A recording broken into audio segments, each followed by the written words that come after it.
Méditation de l'Évangile du 7e dimanche de Pâques.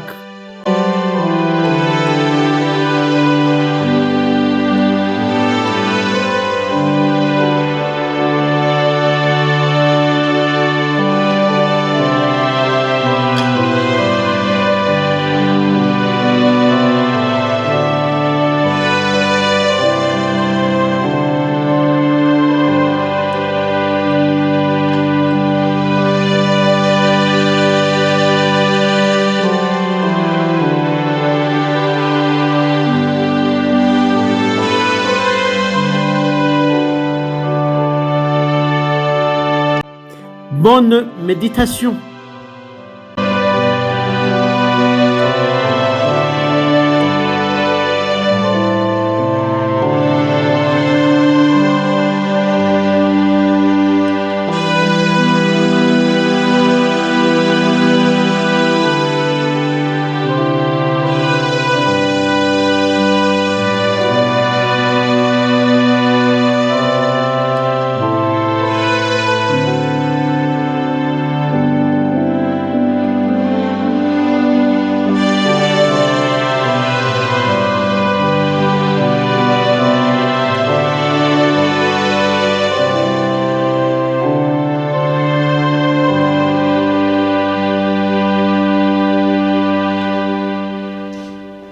Évangile de Jésus-Christ selon saint Jean.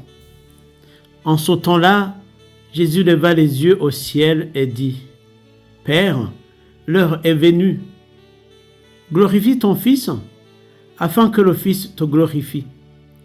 Ainsi, comme tu lui as donné pouvoir sur tout être de chair, il donnera la vie éternelle à tous ceux que tu lui as donnés.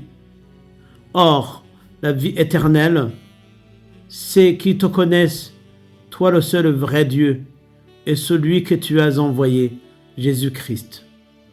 Moi, je t'ai glorifié sur la terre, en accomplissant l'œuvre que tu m'avais donnée à faire.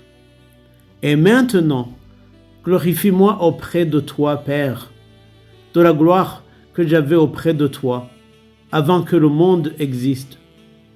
J'ai manifesté ton nom aux hommes que tu as pris dans le monde pour me les donner.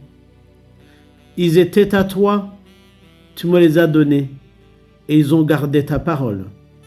Maintenant, ils ont reconnu que tout ce que tu m'as donné vient de toi, car je leur ai donné les paroles que tu m'avais données.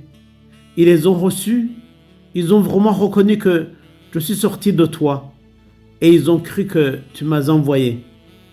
Moi, je prie pour eux.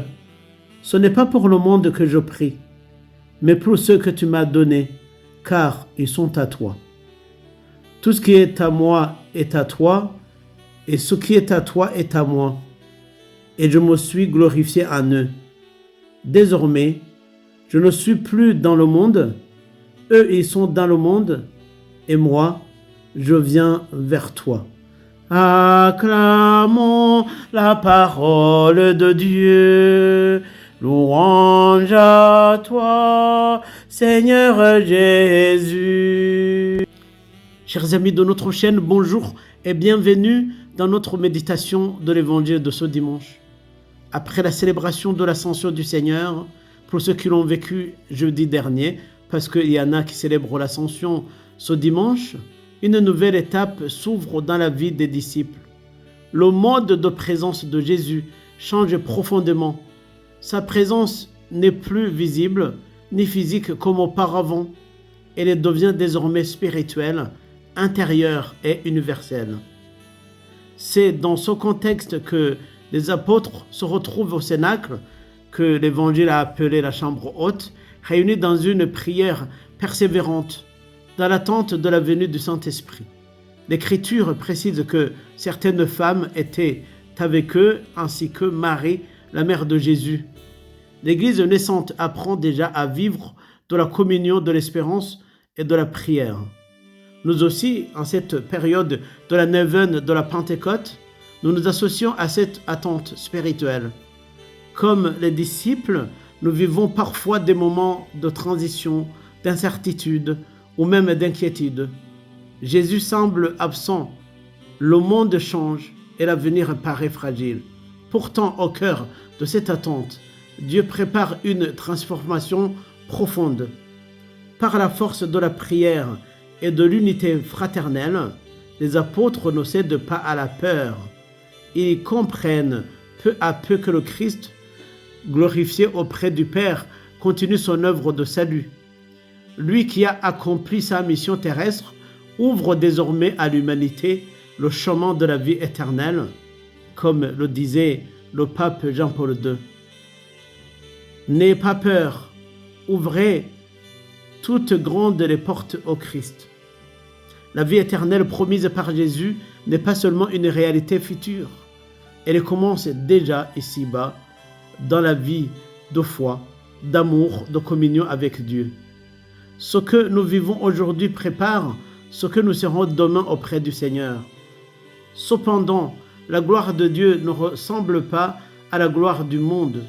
Pour beaucoup, la gloire signifie richesse, domination, pouvoir ou succès. Pour le Christ, la vraie gloire se révèle dans l'amour total, le service et le don de soi jusqu'à la croix. C'est sainte Thérèse de Lisieux qui écrivait « Ma vocation, c'est l'amour. Voilà le cœur de la vie éternelle. » Notre foi est exigeante. Celui qui porte le Christ dans son cœur ne peut vivre comme si Dieu n'existait pas. Le chrétien est appelé à vivre dans le monde sans appartenir à l'esprit du monde, comme le rappelait le pape Benoît XVI. Le monde vous promet le confort, mais vous n'avez pas été créé pour le confort, vous avez été créé pour la grandeur. En tant que baptisés, soyons donc des porteurs de lumière, des témoins vivants de l'évangile du salut. Que notre vie annonce la paix, la fraternité et l'espérance. En attendant la Pentecôte, demandons avec ferveur que le Saint-Esprit renouvelle nos cœurs, fortifie notre foi et répande sur le monde ses dons et ses fruits. Prions particulièrement pour la paix et l'unité des peuples. Dans un monde marqué par les divisions et les violences, accrochons-nous au Christ, lui qui demeure le véritable dispensateur de la paix et de l'unité. Que l'Esprit Saint descende sur chacun de nous et fasse de notre vie un témoignage vivant de l'amour de Dieu. Bonne méditation à tous et que le Seigneur vous bénisse. Au revoir. Merci beaucoup.